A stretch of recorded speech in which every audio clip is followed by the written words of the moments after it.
할렐루야. 하나님을 사랑하는 우리 구세군 전주 가족 여러분들을 축복합니다. 오늘 하루도 주님이 주신 힘과 능력으로 나아갈 수 있기를 축복합니다. 오늘 말씀은 사도행전 27장 21절에서 25절 말씀까지 소망을 붙잡읍시다 제목을 가지고 말씀을 전하려고 합니다. 어떤 부자가 많은 재산을 소유하고 있었는데 자식도 없고 별로 웃어볼 만한 그런 일도 없었습니다.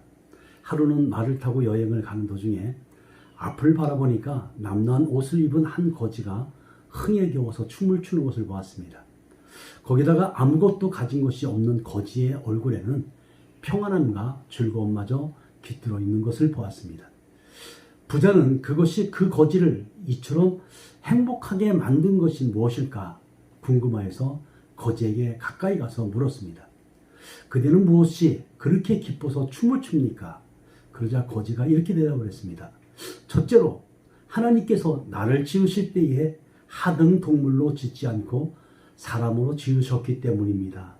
둘째는 내가 다행히 한 다리만 젊기 때문에 이 동서남북을 마음대로 다닐 수 있기 때문에 그렇습니다. 셋째는 지금 나를 부러워하는 사람은 없지만 내가 죽으면 하나님 품에 들어갈 것을 생각하면 즐겁고 좋아서 춤을 추지 않을 수가 없습니다. 우리의 기쁨, 평안과 행복의 근원은 물질이 아니라 하나님께 소망을 둘 때에 주어지는 것이라는 겁니다. 여러분, 그 하나님을 붙잡고 사는 사람은 분명히 다른 삶을 살 수가 있습니다. 오늘 본문에 보니까 바울이 로마로 압송되어 가는 이런 과정 속에서 일어났던 일들을 기록하고 있습니다. 바로 지중해를 항해하다가 유라굴라로는 이 강풍을 만나서 배가 침몰하게 생겼습니다. 배가 침몰하면 물건이고 사람이고 다 바다의 수장이 되지요.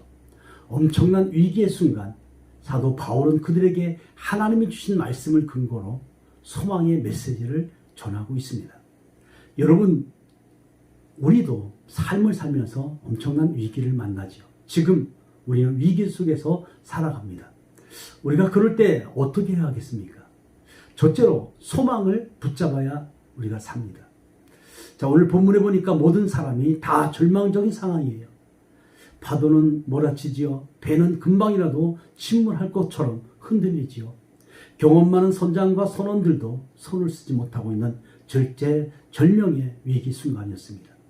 모두가 절망하는 이 순간에 오직 한 사람만이 소망을 이야기하는데 그 사람이 바로 바울이었습니다. 그럼 바울이 어떻게 이런 순간에 소망을 말할 수 있을까요? 바로 24절 말씀입니다. 바울아, 두려워하지 말라. 내가 가이사 앞에 서야 하겠고 또 하나님께서 너와 함께 항해하는 자들을 다 내게 주셨다 하였으니. 바울은 가이사 앞에 서야 한다는 것을 하나님으로부터 받았습니다. 그래서 죽음의 위기 속에도 소망을 가지게 되었죠. 여러분, 우리도 위기의 순간, 소망이 사라지는 순간 하나님께서 우리를 지키시고 인도하신다는 바로 이 사실을 기억하시고 말씀 붙잡고 살아갈 수 있길 바랍니다. 그 말씀을 붙잡으면 소망이 생기게 되죠.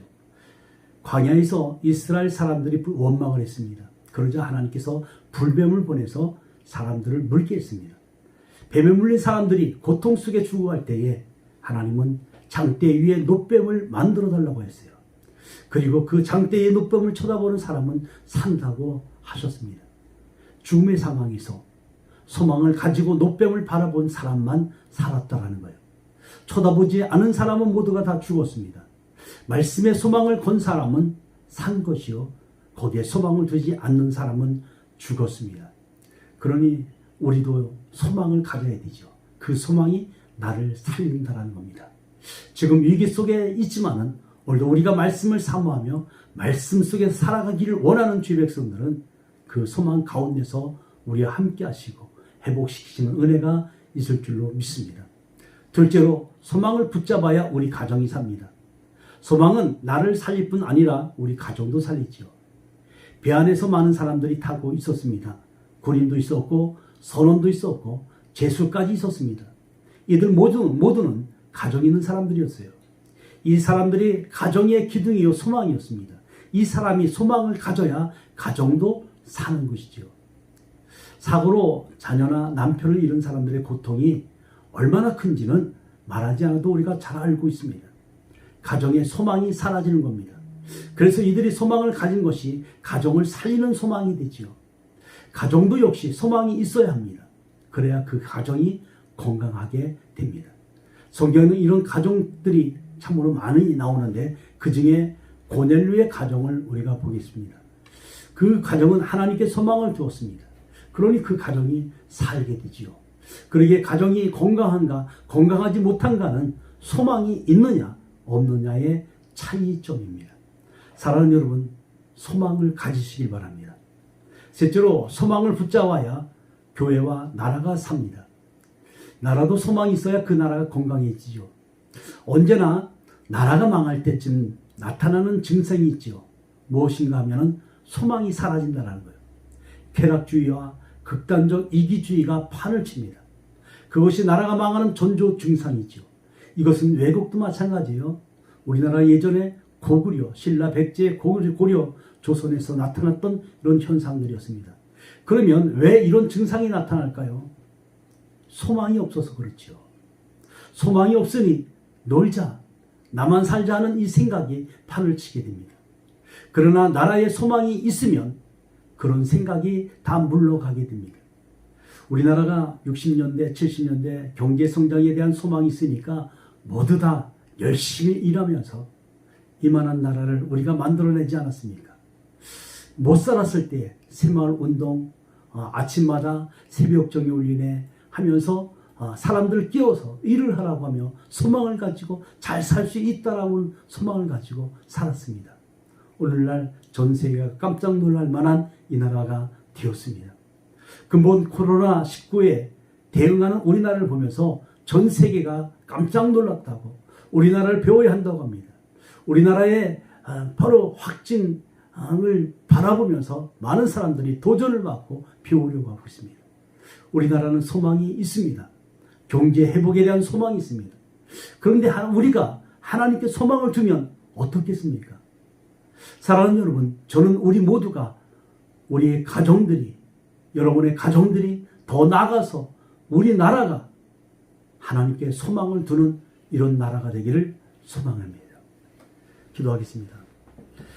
자비로우신 아버지, 유라굴라 강풍 속에서도 소망의 주님의 음성을 듣고 그 말씀 붙잡고 나아가는 바울에게 함께 하셨고, 바울의 말에 따라서 모든 배의 선원과 많은 사람들이 다 살아나는 것을 보게 됩니다. 하나님, 오늘도 바울이 가졌던 그 말씀, 우리도 하나님의 말씀을 붙들고 나아가게 하여 주시옵소서. 그래서 소망의 주님이 회복시키시는 역사가 있게 하여 주시옵소서. 예수 그리스도의 이름으로 기도드리옵나이다. 기도를 멈추지 마라. 눈앞의 상황이 마음을 눌러도 원망치 마라. 너의 입을 지켜라.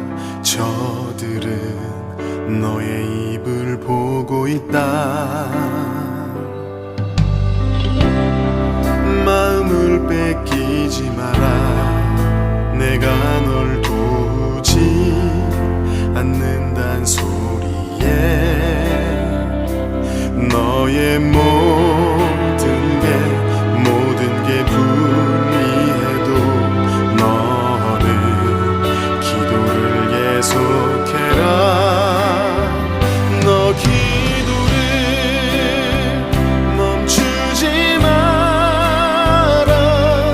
내가 너의 그 모든 상황을 바로 역전시키니 너 기도를 멈추지 마라.